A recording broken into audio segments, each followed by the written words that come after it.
Israël était dans des pleurs, dans les tourments, pendant des années, en Égypte. Mais parmi le peuple d'Israël, Dieu a choisi une personne. Dieu a choisi une personne qui était Moïse pour délivrer son peuple. Quand Dieu veut délivrer une nation, une famille, il choisit toujours une personne.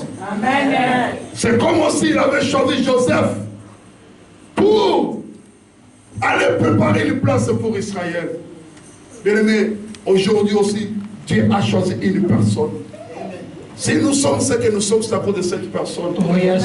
Si aujourd'hui les gens peut-être nous appellent serviteurs de Dieu, c'est parce que cet homme-là, Dieu lui avait choisi. Il a donné son corps.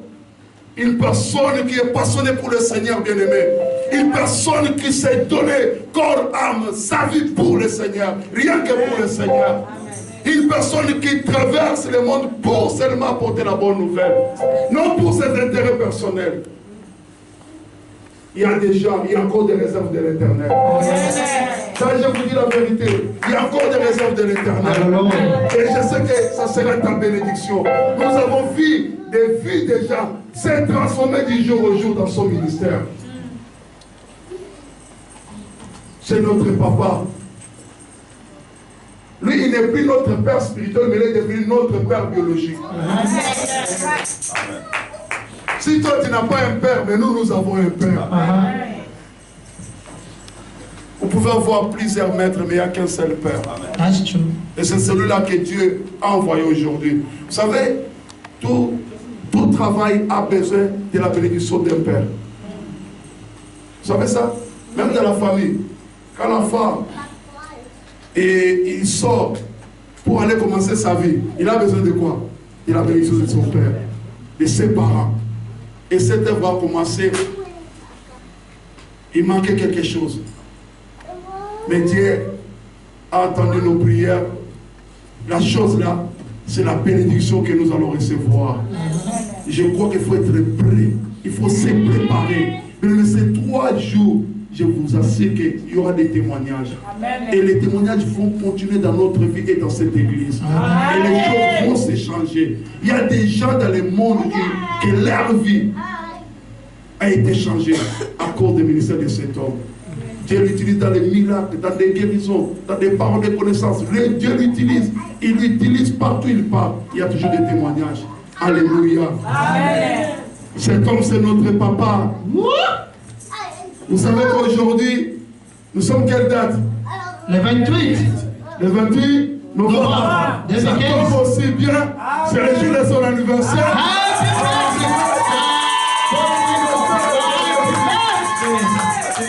On peut chanter pour lui, on va dire nos enfants.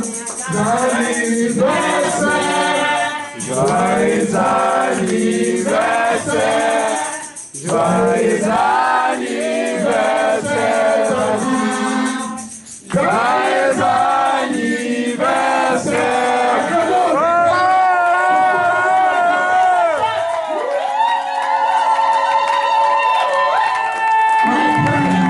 Alléluia. Est-ce qu'on peut se lever pour l'accueillir? Amen. Il est avec nous juste pour 3 jours d'enseignement et il va prier pour nous et après il va continuer encore la mission en Belgique et là où il y a encore notre église Gagneur d'âme et il va continuer et puis il va retourner encore. Donc c'est un privilège, c'est une grâce pour nous, alors il faut en profiter. Il faut avoir ton cahier, il faut avoir ta Bible, tout ce qu'il vous dit, mets ça en pratique, mettons ça en pratique et nous verrons la gloire du Seigneur. C'est notre papa, on peut l'acclamer, on peut l'accueillir avec les acclamations pour la gloire du Seigneur.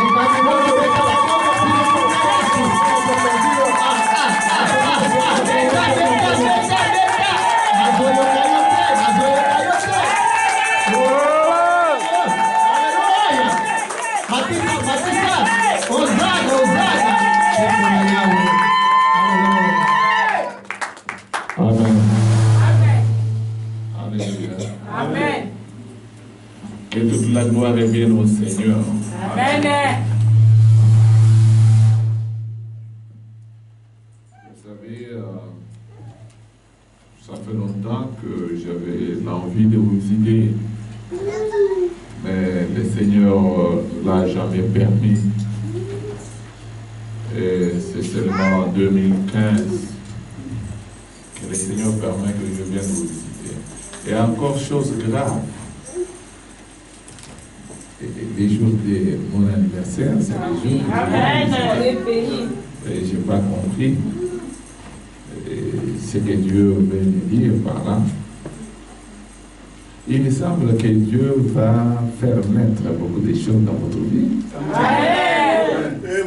Alléluia. Amen. Je suis venu avec un seul objectif, de vous bénir. Amen. C'est ce que j'ai dit à mes enfants. Je suis venu pour vous bénir. Alors, je priais le Seigneur. Tous les messages que je devais vous apporter, le Seigneur me donne c'était la bénédiction de Jacob. Et j'ai compris que la décision de Dieu, c'est de vous bénir. Amen. Et à travers ce 3 jours, nous passerons de grands moments de bénédiction.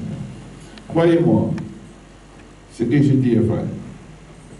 Nous allons donner des témoignages. Je sais que l'évangile se cache, je viens de dire est vrai. Dieu ne m'a jamais envoyé quelque part et sans agir, sans m'utiliser puissamment. Je crois que je suis venu donner la solution au problème de quelqu'un. Peut-être quelqu'un qui a beaucoup pleuré devant les seigneurs, des années, chercher la face de Dieu pour que Dieu puisse se souvenir de lui, donner la solution à son problème, pour que Dieu puisse le bénir. Mais il n'a jamais vécu cela. Mais pendant ces trois jours, je crois que cette personne aura la solution de son problème. Amen. Dieu va grandement la visiter et il va donner témoignage au Seigneur. Alors, cette personne, c'est toi. Amen. Alléluia. Amen. Alors, il faut tout faire pour être là à temps et afin de recevoir tout ce que le Seigneur fait avec vous. Nous allons prier le Seigneur. Notre Dieu, notre Père, c'est pour moi un grand privilège de m'adresser au bas de ton trône de grâce ce soir, devant mes enfants, pour te dire combien tu es bon. Tu as disposé des temps et des circonstances pour que je vienne le voir, partager avec eux ta parole et les bénir. Père, c'est toi qui m'as envoyé. Tu m'as envoyé pour leur bénédiction. Et je me présente afin que tu m'utilises pendant ces 3 jours comme un simple instrument. Comme un simple instrument. Comme un simple instrument. Et que tu les visites comme tu ne l'as jamais fait. Seigneur, que tu essuies leurs larmes et que tu réjouisses leur cœur. Bénis ce moment. Bénis ce temps que nous allons passer ensemble dans cette présence. Au Saint-Esprit, prends la direction des choses et confirme toute parole que nous allons prêcher à partir de ce soir par des signes, des miracles et des prodiges. Au nom de Jésus que je prie. Amen. Amen. Est-ce qu'on peut acclamer le Seigneur de Dieu?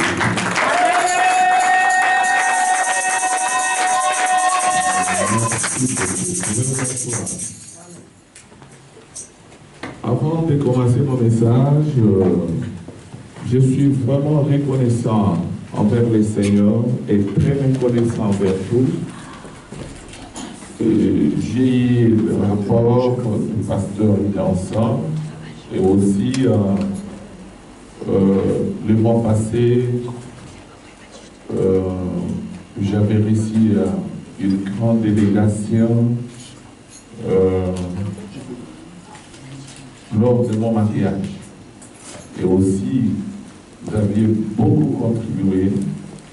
Et si la fête était ce qu'elle était, c'est parce que vous étiez totalement sacrifié pour que mon mariage se passe bien. J'aimerais vraiment vous dire grandement merci pour cela. Et que mon Dieu vous bénisse grandement pour cela. Amen. Je suis vraiment reconnaissant. Amen. Amen. Amen. Le thème de mon enseignement, c'est la bénédiction de Job, de Jacob. La bénédiction de Jacob. Évangéliste, vous me donnez combien de temps? Il faut que je sache, j'ai combien de temps avec moi pour que je gère mon temps. Pardon? Il faut me donner un papier. Hein. Maintenant, moi, je travaille avec des papiers, vous savez, non? Hein? Mais il faut me donner d'abord un papier. Au total, vous avez autant. Alors, et après, nous avançons.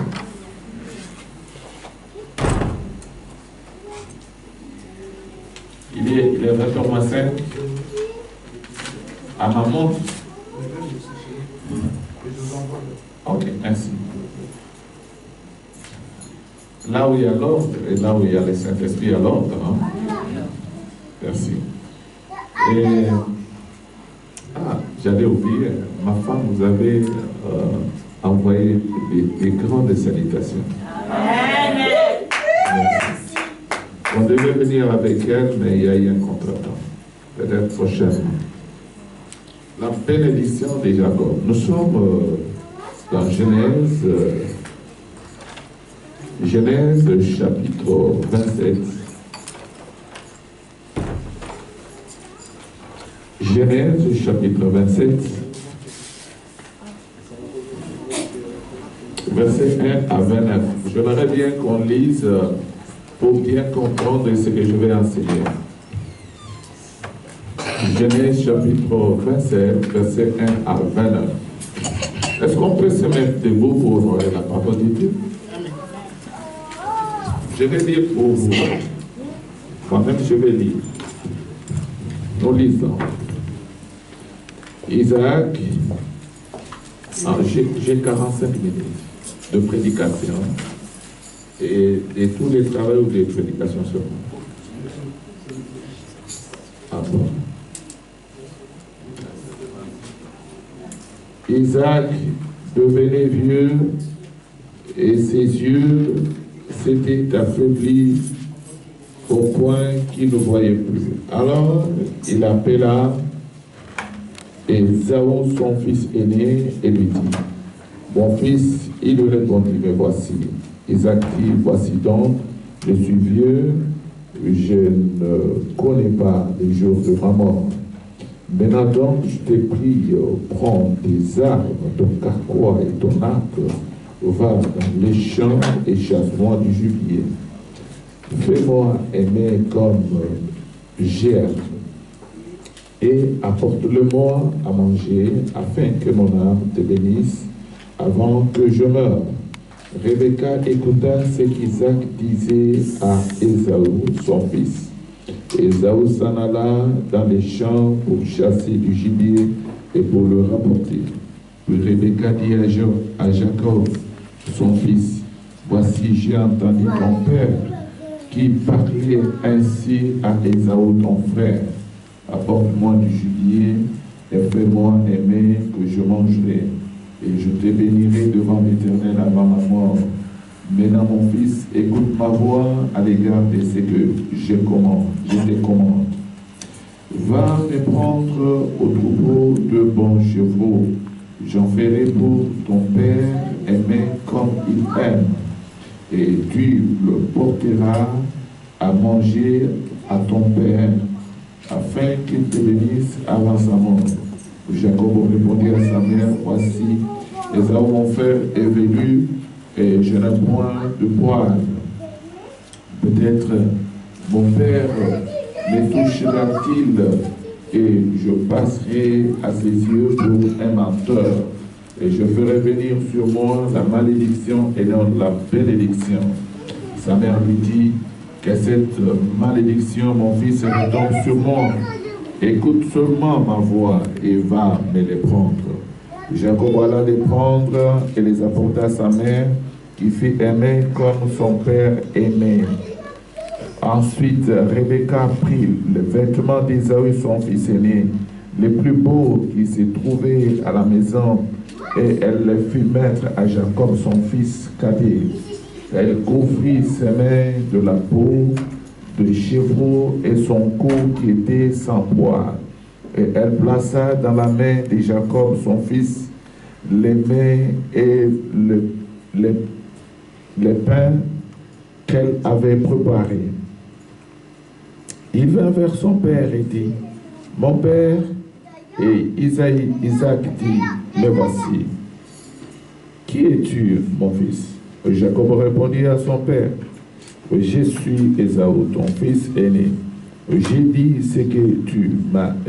fait ce que tu m'as dit. Lève-toi, je te prie, assis-toi et mange de mon gibier afin que ton âme me bénisse. » Isaac dit à son fils, « Et quoi?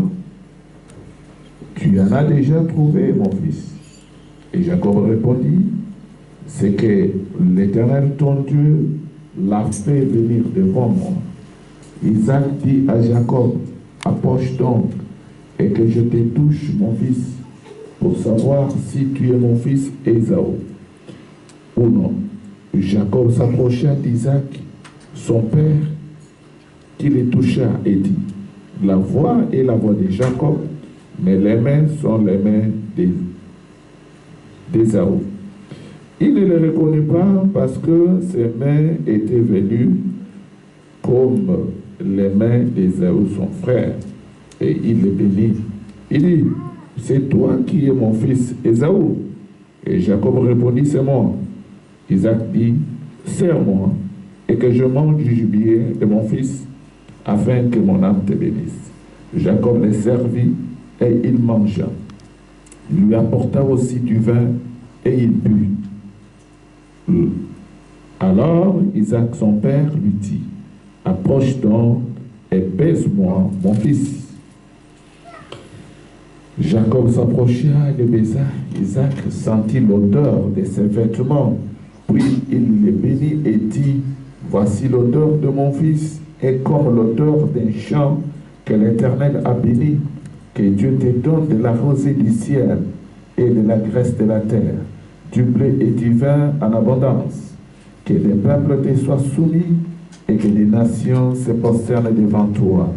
Sois le maître de tes frères et que les fils de ta mère se prosternent devant toi.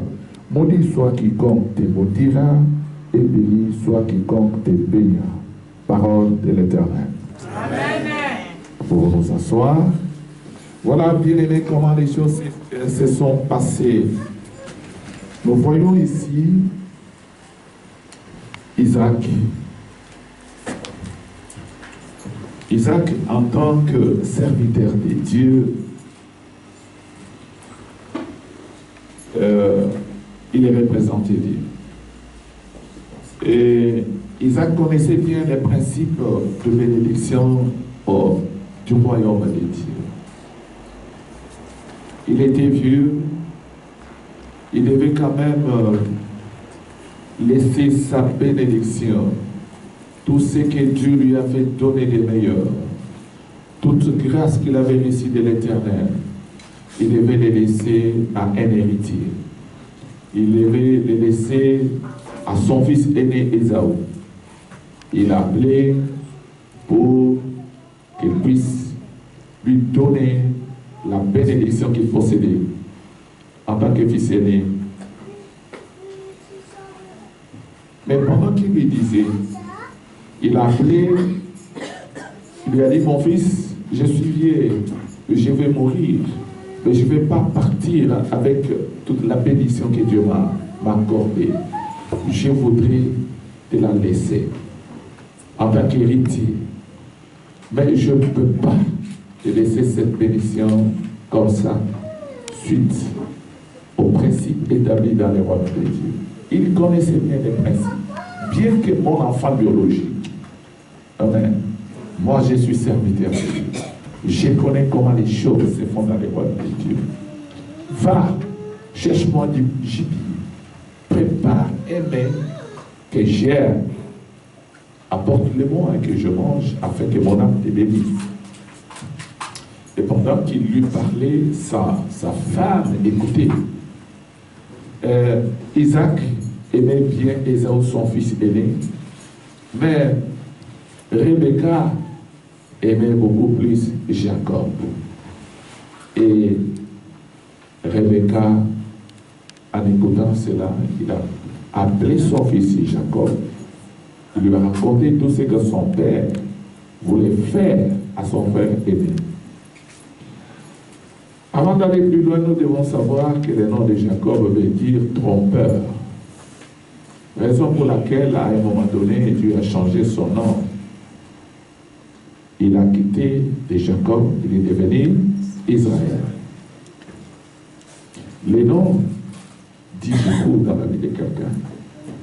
Il ne faut pas porter n'importe quel nom, ou parce que tu as lu ça quelque part, ou parce que ça c'est tout dans votre famille, mais ça peut être aussi, les noms peuvent aussi apporter la malédiction dans votre vie, tout comme elle peut apporter aussi la bénédiction. Donc c'est très important. Et si Dieu avait changé le nom de Jacob, c'est par rapport à ce que son nom a signifié et apporté dans sa vie. Alors,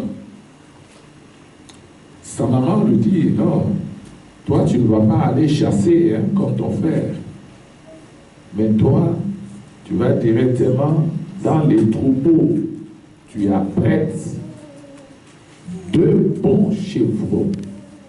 Tu viens avec ça, moi je vais les mettre comme ton père aime. Je vais lui donner, et après, il va te bénir. Mais voilà comment les choses se sont déroulées. Très important, c'est qu'il faut connaître. Très important. La première chose ici que nous devons comprendre, avant d'aller plus loin, quand Isaac veut bénir son fils, il lui dit, prends tes armes et va dans les champs chasser du gibier pour moi. Prends tes armes et va chasser du gibier pour moi.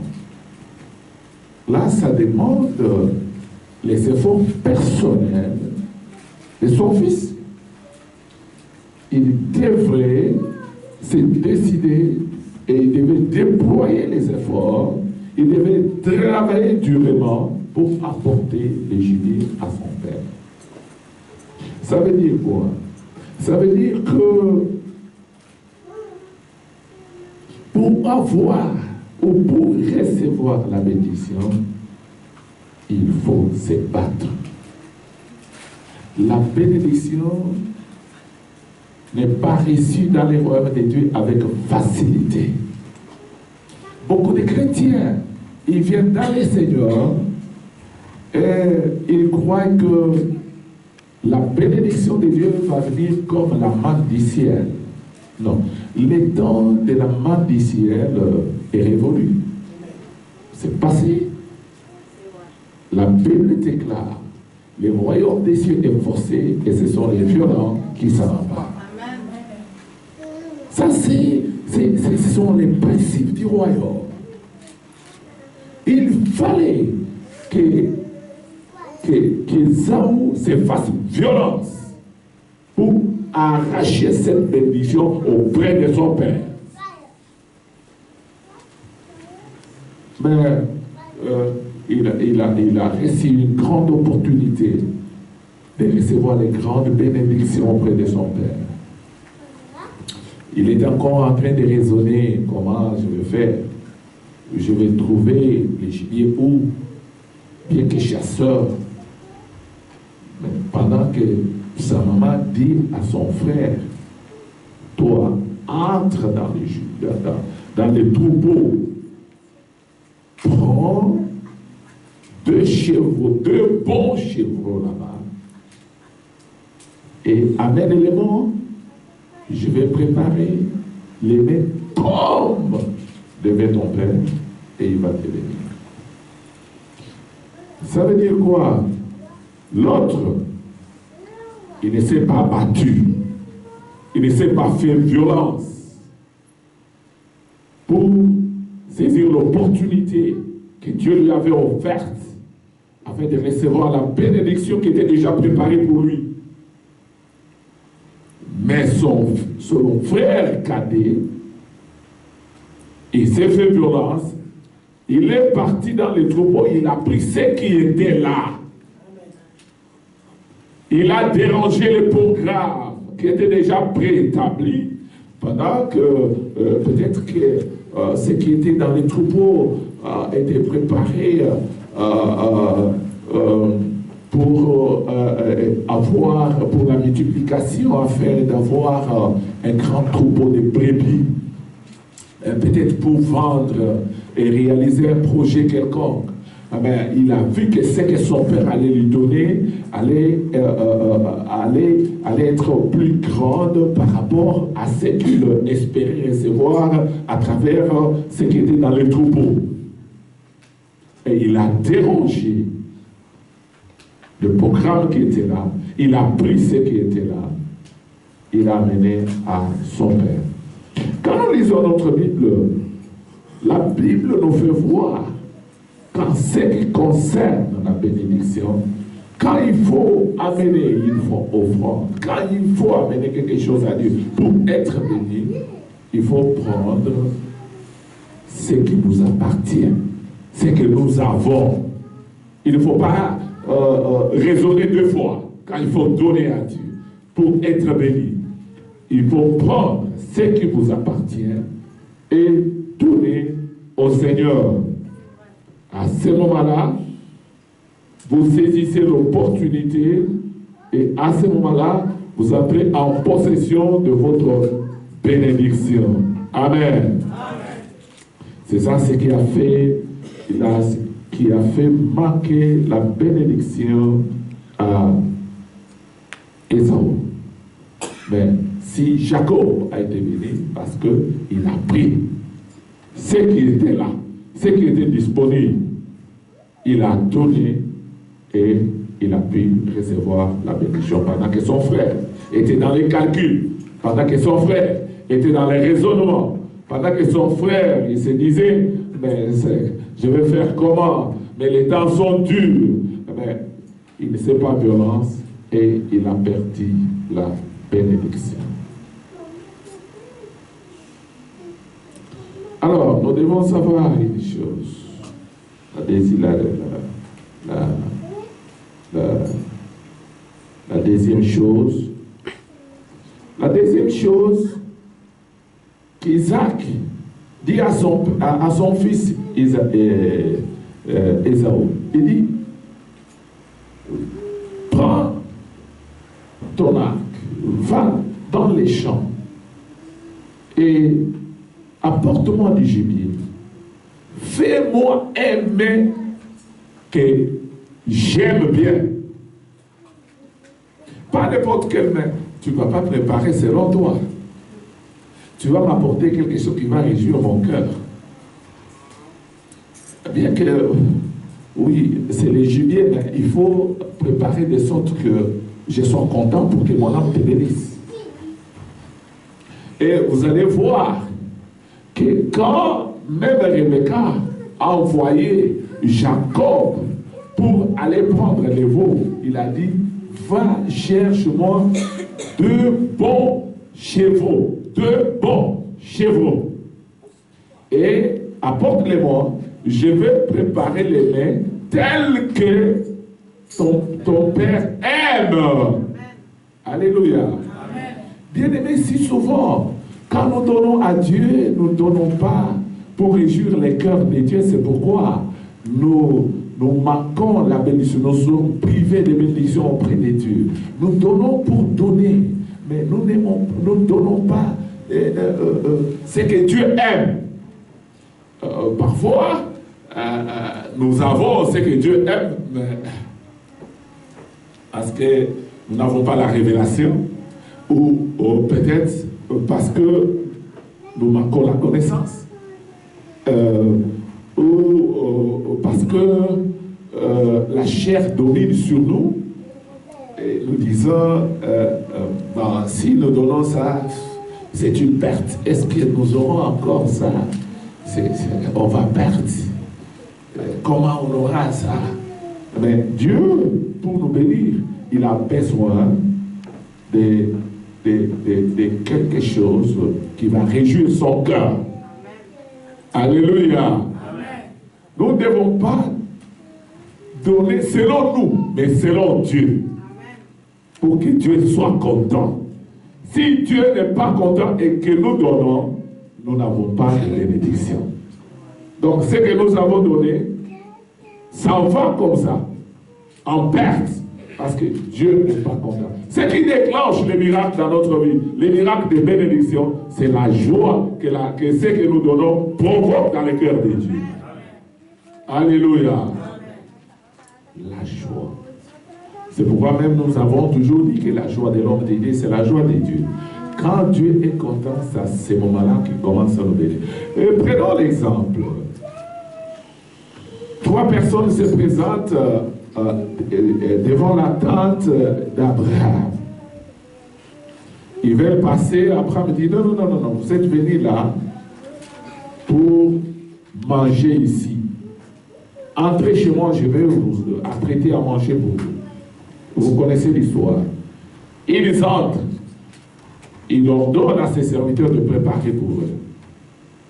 Ces gens mangent. Et la Bible dit, une personne d'entre eux, c'était l'Éternel. Il prend la parole. Il dit, où est ta femme Sarah? On dit, oh, il est à la cuisine. Appelle-la. Sarah vient. Après avoir mangé, s'il vous plaît. Après avoir mangé. Il dit, Sarah, à la même époque de l'année prochaine, tu embrasseras un fils. Amen. Alléluia. Amen. Il a dit ça quand? Après avoir mangé. Alléluia. Amen. Pourquoi? Pourquoi il a dit après avoir mangé? Parce que son cœur était dans la joie. Son cœur était dans la joie. Et la joie l'a poussé maintenant à bénir Abraham. Selon les promesses. Pendant que Dieu avait promis à Abraham qu'il le ferait père des nations. Dieu lui avait promis qu'il le bénirait. Mais pour accomplir même ses propres promesses, il fallait qu'Abraham marche dans les principes de Dieu et qu'il donne à Dieu ce qui allait provoquer la joie de son cœur. Mais comment nous donnons aujourd'hui à l'église? Comment nous donnons? Et surtout chez vous ici, parce que vous avez des pièces. Les gens viennent avec des pièces, ils jettent comme ça, comme si Dieu était une poubelle. Dieu n'a pas besoin de notre argent. La Bible dit que l'or et l'argent appartiennent à l'Éternel. Dieu n'a pas besoin de notre argent, mais c'est nous qui avons besoin de la bénédiction de Dieu. Alléluia. Donc, ce sont des principes que Dieu a organisés dans son royaume pour notre bien, pour notre bénédiction. Mais le diable, parfois, nous empêche à mieux comprendre cela. Les gens viennent, ils croient que Dieu est malheureux, Dieu est pauvre, et ils lui donnent des miettes, des choses qui n'ont pas de valeur, des choses qui ne provoquent même pas la joie. Si, tel que vous êtes là, moi je suis là, je prenais 1 euro et que je vous donnais, est-ce que ça peut provoquer la joie dans votre cœur? Est-ce que vous serez content? Vous allez même me maudire. Évêque Kalal me donne 1 euro. Vous voyez, moi, tel que je suis, évêque Kalal me donne 1 euro. Est-ce que vraiment ça, c'est pour dire qu'il n'aime pas? Je ne suis même pas dans son cœur. Hein? N'est-ce pas ça? Bon, mais maintenant, vous donnez à Dieu 1 euro. Et vous dites, j'ai donné l'offrande. Après, vous dites, oh Seigneur, bénis-moi. N'est-ce pas que Dieu va vous maudire? ce que je dis, je suis venu vous bénir. Mais je dois vous préparer. Demain, j'entre dans des choses très sérieuses et je vais prier pour vous. Vous allez voir ce qui va se passer demain. C'est très important ce que je suis venu vous dire ici. Je vais partager avec vous l'expérience de ma vie. Je viens d'une famille très pauvre, mais demain, je vais en parler.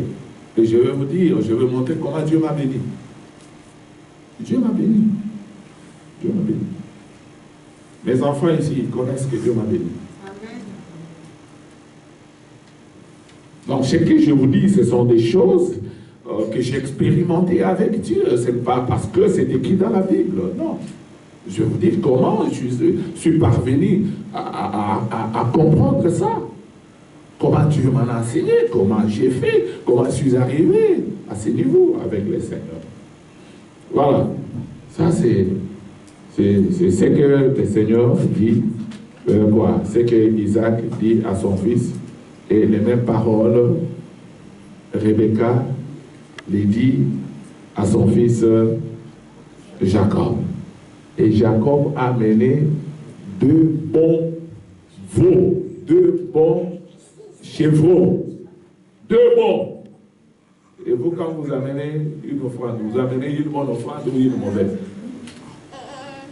Non, il faut, nous sommes là, et ça c'est l'évaluation.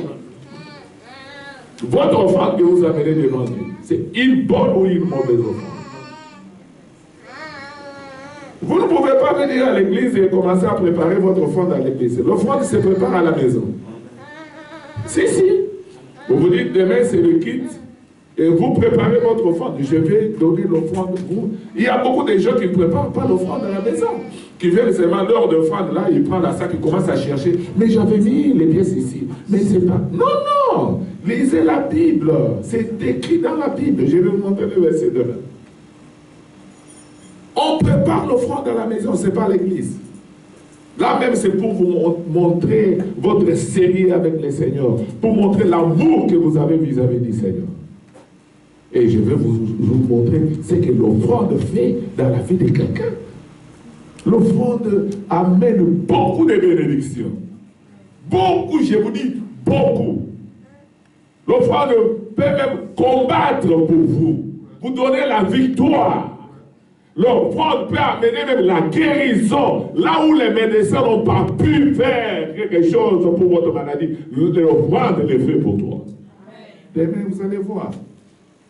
Venez attendre. Demain, il ne faut pas me donner 45 minutes. Je peux prendre mon avion, venir ici, dépenser $1 100 pour me donner 45 minutes, évangéliste. Hein? Non, mais ici, c'est pas normal. Alors,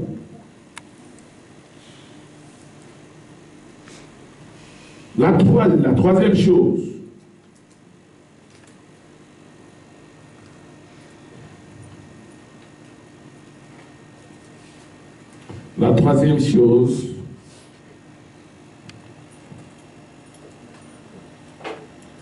quand Rebecca écoute ce que son mari dit à Ésaü, son fils, eh bien, il s'en va, il appelle son fils cadet, il lui dit ça, pour qu'il aille chercher les chevreaux dans son troupeau.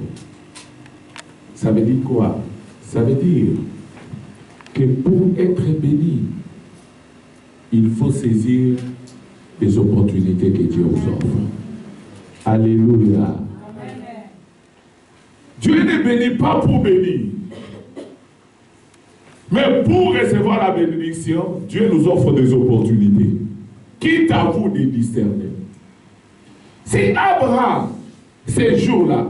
Parce que si vous lisez l'histoire, quand Abraham a reçu les 3 personnes, on dit bien que c'est Dieu le Père, le Fils et le Saint-Esprit. Il y a d'autres qui interprètent, ce sont les 2 anges avec Dieu. Ok, mais une chose est vraie, Dieu était là. Amen. Alléluia. Amen. Mais écoutez, quand ces gens sont arrivés chez Abraham, Abraham était là, assis sous sa tente, et passé en route. Ils ont fait semblant, comme si il n'avait même pas vu Abraham. Or, normalement, si vous lisez bien la Bible, ils étaient partis pour Abraham. Parce qu'à la fin de l'histoire, ils disent, on ne peut pas cacher à Abraham ce que nous allons faire à Sodome. N'est-ce pas ça? Et ils lui ont dit, comment ils vont détruire Sodome et Gomorrhe. Abraham a intercédé pour son neveu Lot. Donc, ils connaissaient bien, c'était le programme, c'était bien planifié. Mais quand ils arrivent, on leur demande d'entrer dans la tente pour manger et laver les mains. Ils disent non, nous sommes pressés et tout ça, ils donnent des raisons. Abraham dit non. Les chemins longs, vous ne pouvez pas passer comme ça, entrez quand même que je puisse vous donner quelque chose. Mais ils ont manifesté, ils n'étaient pas venus pour Abraham, ils étaient trop pressés, tout ça. Mais qu'est-ce qu'Abraham a fait? Il a saisi l'opportunité. Il a dit non. Vous là, vous êtes passé devant ma tente pour que je vous donne à manger. Entrez. Il a insisté. Il faut saisir toutes les opportunités que Dieu te donne pour être béni. C'est ça la violence. Mais beaucoup de chrétiens ne saisissent pas l'opportunité. Dieu leur offre l'opportunité. Ils ne comprennent pas que Dieu a créé cette circonstance pour être béni. Est-ce que vous savez même que Dieu a créé la circonstance de vous donner cette salle pour vous bénir?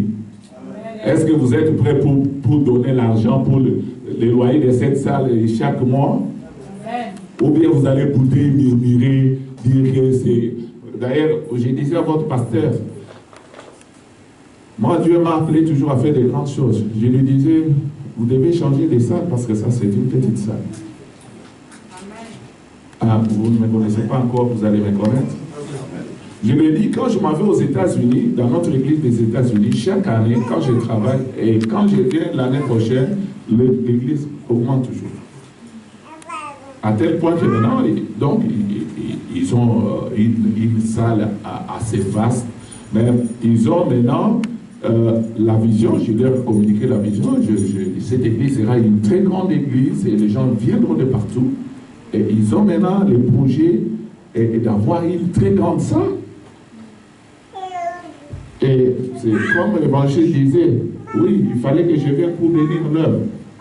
Et vous allez voir ce que Dieu va commencer à faire. Attendez-vous à des grandes choses ici. Alléluia. Amen. Mais est-ce que vous êtes prêts pour saisir les opportunités que Dieu vous offre? C'est ça le problème. Les offrandes. Quand Dieu institue les offrandes, n'est-ce pas une opportunité pour la bénédiction? Est-ce que vous saisissez cette opportunité-là? Oh non, les offrandes, on donne pour les pasteurs, on enrichit les pasteurs. Moi, j'avais dit un jour à l'église, on dit, mais si vous ne m'enrichissez pas, mais qui va m'enrichir? Parce que Dieu ne m'a pas donné un autre travail, il m'a donné seulement le travail de l'église. Donc, quand on vous dit apporter les dîmes et les offrandes à l'église, vous croyez qui va bouffer ça? Dieu ne viendra pas bouffer ça, il nous a donné ça et nous bouffons. C'est comme ça que les choses se font dans les royaumes de Dieu et Dieu vous bénit. Quand vous vous donnez vos offrandes à Dieu, il ne faut pas encore les suivre pour connaître comment ça s'est géré. Là, vous n'avez pas donné. Là, vous ne serez pas béni. Je vous dis la vérité. Peut-être que les pasteurs ne vous prêchent pas ces choses. Et c'est pourquoi vous n'êtes pas béni. Vous donnez, c'est fini, oubliez ce que vous avez donné à Dieu. Vous avez donné à Dieu et non à un homme. Alléluia. Amen. Mais beaucoup de chrétiens ont des problèmes parce que quand ils donnent, leurs yeux sont encore là. Mais nos offrandes là, qu'est-ce qu'ils vont faire avec ça? On ne voit même pas des chaises, on ne voit même pas des... Mais on donne toujours, mais ça part où? Ce n'est pas votre problème. Tout votre problème, donnez. Alléluia. Parce que la gestion, il faut qu'on nous enseigne comment on gère les offrandes. Ça, c'est donc dans la Bible. Dieu a dit aux Lévites, moi-même, je suis votre possession. Ne faites rien, je suis votre possession. Alléluia. Amen. Mais que les enfants d'Israël amènent les dîmes, les offrandes, tout ça, je vous donne ça. Parce que c'est moi votre possession. Tout ce qui m'appartient, je vous les donne. Alors, comment maintenant Dieu nous donne ça et vous allez maintenant contrôler. Vous êtes, qui vous a établi comme inspecteur? C'est pourquoi vous n'êtes pas béni. C'est pourquoi même le diable vous empêche à mieux donner. Je suis en train de vous aider. Je suis venu bénir quelqu'un ici. J'ai plein d'enseignements, et le Saint-Esprit me dit, va leur enseigner la bénédiction de Jacob. Vous devez corriger ces erreurs-là. Je n'ai pas posé avec votre pasteur. Je suis en train de dire des choses que le Saint-Esprit me commet. Si vous comprenez ces choses, bien aimé, dans peu de temps, votre vie va changer. Vous allez monter comme dans l'ascenseur et tout va changer. Alléluia. Amen. Alors, quatrièmement, nous devons savoir, Jacob s'identifia à Ésaü en portant ses habits et la peau des chevaux. Quand son frère est parti, il est parti, il n'a pas amené ce que son père attendait, Isaac, mais lui, il est parti dans le troupeau, il a amené les chevaux, sa maman a préparé, il a porté les mains à son père. Maintenant, il s'est dit, maman, mon frère, il a des poils partout. Moi, je n'en ai pas. Mais maintenant, quand je vais partir, je risque d'être maudit par mon père au lieu de recevoir la bénédiction. Sa maman a dit que cette malédiction retombe sur moi. Alors, toi, apporte les mains. Je prépare. Mais maintenant, ce qu'il faut faire, va apporter les habits de ton frère. Pourquoi? À cause de l'odeur de ton frère. Et puis, il prend les peaux des chevaux là, il le fait porter partout aux mains là. Pourquoi? À cause des poils. Comme Esaü avait des poils partout. Il dit peut-être, il va te toucher. Quand il va sentir les poils, alors il saura que c'est toi. Vous voyez, et Jacob s'est identifié à Esaü. Alléluia. Très important. Bien-aimés, pour que nous soyons bénis, nous devons avoir l'identité divine. L'identité des enfants de Dieu. Il fallait être Esaü pour recevoir la bénédiction. Mais c'était Jacob qui partait recevoir la bénédiction. Mais pour qu'il reçoive la bénédiction, il fallait qu'il ait l'identité d'Esaü. Beaucoup de gens viennent dans les Seigneurs sans identité divine, sans identité d'enfant de Dieu. Mais ils attendent la bénédiction auprès de Dieu. Vous n'en aurez pas. Vous n'en aurez pas. Jacob est notre exemple. Il voulait recevoir la bénédiction, mais il connaissait bien. Sa maman connaissait. Si toi, tu n'as pas les habits d'Ésaü, à cause de son odeur, si tu ne portes pas les peaux des chevaux pour avoir les poils d'Ésaü, tu ne seras pas béni. Tu n'auras pas la bénédiction que tu attends. Il faut que tu t'identifies à Ésaü. Il faut être enfant de Dieu. Il faut naître de nouveau. Il y a des gens qui viennent dans le Seigneur seulement pour être bénis. Que Dieu me donne le boulot, que mes dossiers évoluent, que mes démarches réussissent, que mes projets réussissent, que Dieu me donne le mariage, que Dieu me donne la fécondité, que Dieu fasse ceci ou cela. Mais lui, pour respecter les normes chrétiennes, la parole de Dieu, pour naître de nouveau, il n'est pas là. Il se comporte comme étant dans le monde. Tout ce qui est de Dieu, non, son problème que Dieu le bénisse. Ça n'ira pas. Jacob a pris l'identité des hommes. Il faut d'abord naître de nouveau. La Bible dit, si quelqu'un est né de nouveau, il ne peut entrer dans les royaumes de Dieu. Et pour naître de nouveau, il faut accepter Jésus-Christ comme son seul Seigneur et Sauveur. Il faut renoncer au péché.